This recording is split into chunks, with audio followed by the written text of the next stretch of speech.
ফের বাংলাদেশের সামরিক বাহিনীকে নিয়ে অসত্য, মিথ্যা ও বিভ্রান্তিকর প্রতিবেদন প্রকাশ করায় ভারতীয় একটি গণমাধ্যমকে কড়া জবাব দিল বাংলাদেশ সেনাবাহিনী। দুই দেশের জনগণের মাঝে বিভেদ সৃষ্টি হয় এমন ভুল খবর প্রকাশ থেকে বিরত থাকতেও গণমাধ্যমগুলোকে সতর্ক করেছে সেনাবাহিনী। গেল সপ্তাহেই বাংলাদেশের সেনাবাহিনীর অভ্যন্তরে অভ্যুত্থান নিয়ে কাল্পনিক এক প্রতিবেদন করে ভারতীয় গণমাধ্যম ইকোনমিক টাইমস ইন্ডিয়া টুডে। এই অসত্য ও বিভ্রান্তিকর প্রতিবেদনের তীব্র প্রতিক্রিয়া জানিয়েছিল সেনাবাহিনী। ভারতীয় গণমাধ্যমগুলোর এই ধরনের মিথ্যাচার উদ্দেশ্যমূলক এক প্রক্রিয়ার অংশ বলেও জানানো হয় প্রতিক্রিয়ায়।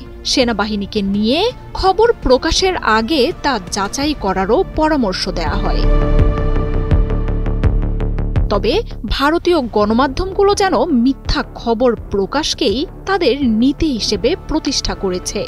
এমন সব আজগুবি তথ্য ও খবর তারা প্রকাশ করে যেগুলো সুস্থ মস্তিষ্কের যে কোনো ব্যক্তির কাছেই পাগলের প্রলাপ বলে মনে হয়। অসত্য এসব প্রতিবেদনে বিশ্বের কাছেই হাসির খোরাক হয়ে উঠেছে ভারতীয় গণমাধ্যমগুলো।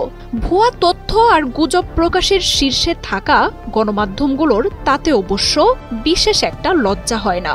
প্রতিবাদ, কটাক্ষ বা হাসাহাসি সব উপেক্ষা করেই হাস্যকর এসব খবর করে যাচ্ছে দেদারসে। গজিয়ে ওঠা নাম পরিচয়হীন মাধ্যমের পাশাপাশি ভুয়া তথ্য প্রকাশে পিছিয়ে নেই শীর্ষ সারির গণমাধ্যমগুলোও। তবে সেসব পরামর্শ বা নিন্দার তোয়াক্কা না করেই আবারও বাংলাদেশ সেনাবাহিনীকে নিয়ে অপতথ্য প্রচার করেছে ভারতীয় গণমাধ্যমগুলো। মঙ্গলবার ইন্ডিয়া টুডের এক প্রতিবেদনে বলা হয়, প্রধান উপদেষ্টা ড মোহাম্মদ ইউনূসের বিরুদ্ধে সম্ভাব্য অভ্যুত্থানের জন্য জরুরি বৈঠকে বসেছে বাংলাদেশের সেনাবাহিনী। এক বিবৃতিতে সেনাবাহিনীর নিয়মিত মিটিংকে ঘিরে ইন্ডিয়া টুডের মিথ্যা ও বানোয়াট প্রতিবেদনের বিরুদ্ধে কঠোর প্রতিবাদ জানিয়েছে আইএসপিআর বলছে, এসব প্রতিবেদন এই মাধ্যমটির সাংবাদিকতার অপচর্চারই দৃষ্টান্ত।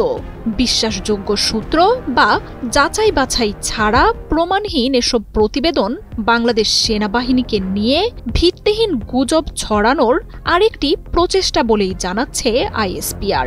ইন্ডিয়া টুডে অব্যাহতভাবে এমন স্পর্শকাতর বিষয় নিয়ে মিথ্যা ছড়ানোর ঘটনায় উদ্বেগ জানানো হয়।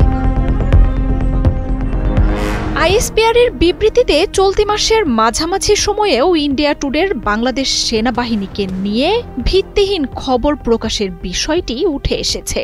সত্যকে বিসর্জন দিয়ে মিথ্যা তথ্যের চাঞ্চল্যকর সংবাদ প্রকাশের ঘটনায় গণমাধ্যমটির সম্পাদকীয় নীতি নিয়েও প্রশ্ন তুলেছে সেনাবাহিনী। আইএসপিআর এর বার্তায় আবারও গণতন্ত্র ও শান্তি রক্ষার মাধ্যমে দেশের সেবায় সেনাবাহিনীর অঙ্গীকারের কথা তুলে ধরা হয়েছে।